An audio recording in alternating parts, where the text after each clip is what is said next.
इनेलो के सम्मान दिवस रैली से थर्ड फ्रंट की बात उठी तो बीजेपी और कांग्रेस ने इसे पूरी तरह से असफल बता दिया। एक तरफ मुख्यमंत्री ने कहा कि चुनाव नजदीक आने से इस तरह की राजनीतिक खिचड़ी पकनी शुरू हो जाती है। दूसरी तरफ पूर्व मुख्यमंत्री भूपेंद्र सिंह हुड्डा ने कहा कि कांग्रेस के बिना कोई फ्रंट नहीं बन सकता।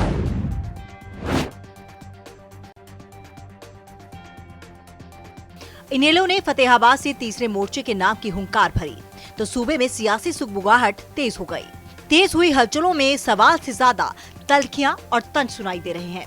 रह रहकर हर तरफ से एक ही बयान सामने आ रहा है कि इनेलो अपनी खोई हुई जमीन तलाशने की कोशिश कर रही है। सुनिए सूबे के मुख्यमंत्री मनोहर लाल किस तरह से तीसरे मोर्चे को लेकर अपनी प्रतिक्रिया दे रहे हैं। थर्ड का जो इसको सेकंड कह लें कांग्रेस के पास भी नहीं है और थर्ड के पास तो बिल्कुल भी नहीं होगा, क्योंकि इस प्रकार की खिचड़ी बनाने का कोई अर्थ नहीं है। ये जो कहीं का ईंट कहीं का रोड़ा भानुमति का कुनबा जोड़ा इस प्रकार के प्रयोग कभी सफल हुए नहीं है और मुझे नहीं लगता कि इसमें कुछ सफलता मिलेगा।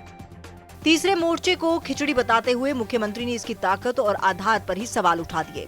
तो वहीं पूर्व मुख्यमंत्री ने तो ये कह दिया कि कांग्रेस के बिना भाजपा के खिलाफ कोई फ्रंट नहीं बन सकता।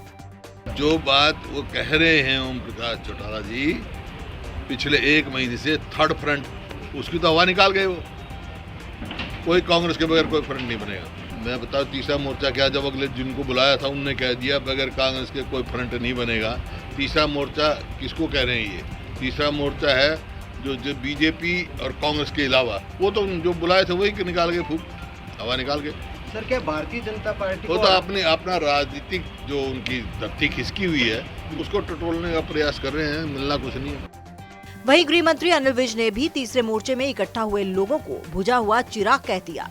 उन्होंने कहा कि इन मंच पर जो नेता एकजुट हुए थे उन्हें जनता परख चुकी है। ये जितने इकट्ठे हुए हैं ये सब बुझे हुए दिए हैं। ये अपने कर्तव्य खेल जनता को दिखा चुके हैं, जनता इनको समझ चुकी है। बुझे हुए दियों से कभी भी आंगन रोशन नहीं हो सकता। ये जितना मर्जी जोर लगा लें, लोग इनकी असलियत को पहचानते हैं। अलग अलग पैंतरों से जनता के बीच अपनी पैठ बनाने का ये दाव कब उल्टा पड़ जाए कह पाना जरा मुश्किल है। तीसरे मोर्चे को लेकर मिल रही नेताओं की प्रतिक्रिया ऐसे ही एक दाव की दास्तां कह रही है। दरअसल नेताओं का आरोप है कि इनेलो अपनी खिसकी हुई जमीन वापस पाने की कोशिश कर रही है, क्योंकि इनेलो सिर्फ एक सीट तक सिमट कर रह गई है।